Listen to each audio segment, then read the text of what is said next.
আজকে যেই গরিব মানুষদেরকে আরও গরিব করে দেওয়ার যেই প্রচেষ্টা চলতেছে, আজকে অটোরিকশা, রিক্সা, ভ্যান, বিভিন্ন ব্যাটারি চালিত জিনিসগুলোকে ভেঙে গুঁড়িয়ে দেওয়া হইতেছে। এটা কি বৈষম্য? আসলে যেই জায়গাতে বন্ধ করতে হবে, ইনপোর্ট বন্ধ করতে হবে, চায়নার সাথে এত পিরিত, চায়নার ব্যাটারি বন্ধ করে দিন, বিভিন্ন আসবাবপত্র বন্ধ করে দিন, তাহলে অটো চালিত রিক্সা, ভ্যান এই কিছু আর তৈরি হবে না। যার কারণে আপনারা মনে করতেছেন বাংলাদেশের দুর্ঘটনার মূল কারণ হইতেছে এই অটো রিক্সা চালক। আমি বলবো যে না, বাংলাদেশের দুর্ঘটনার মূল কারণ হইতেছে আমাদের নৈতিকতা, মূল্যবোধ না থাকার কারণে। আজকে যাদেরকে টাকা দিয়ে ট্রাফিকের দায়িত্ব বহন করার জন্য উদ্বুদ্ধ করা হলো, দৈনিক 500 টাকা করে ট্রাফিকের দায়িত্ব দেওয়া হলো, তারা আজকে কি রাস্তায় বসে ঘাস কাটতেছে? তারা ট্রাফিকের যে দায়িত্ব তারা পালন করার কথা, তাদের পথ পাশে দিয়ে যখন উল্টো দিকে যায়, তখনই তো উচিত ছিল তারা সেই অটোরিক্সা চালকদেরকে ধরে বা তাদেরকে পথটা চিনে দেওয়া। এহলি তো তাহলে আর এই গরিব মানুষের পেটে লাথি দেওয়া হতো না।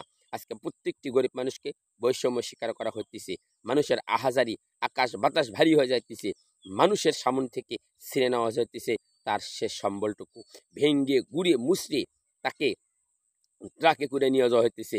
ওই পরিবারটা কেমনে চলবে? একটা বারো খেয়াল করেছেন? আজকে মানুষ হয়েছে জানোয়ারের মতো।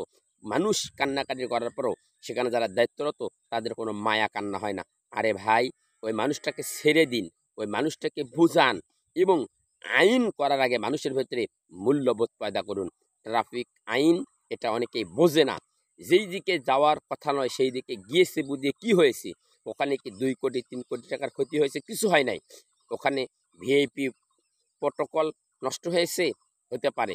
ভিআইপি বলতে কোনো কিছু নাই। মানুষের মৃত্যুর পর প্রত্যেকটি মানুষকে একই জায়গায় যেমন সমাধিত করা হয়, পৃথিবীতে প্রত্যেকটি মানুষই সমান। আল্লাহ সবাইকে সমানভাবে পৃথিবীতে পাঠাইছেন। এক রাস্তা দিয়ে আসা এবং এক রাস্তায় এক জায়গাতে একত্রিত হওয়া, এজন্য সমানের কোনো অধিকার আছে এখানে। কোনো বৈষম্য হবে না। কোনো মানুষ কোনো মানুষের সাথে আলাদা নয়। কিসের ভিআইপি প্রটোকল, কিসের ভিআইপি রাস্তা?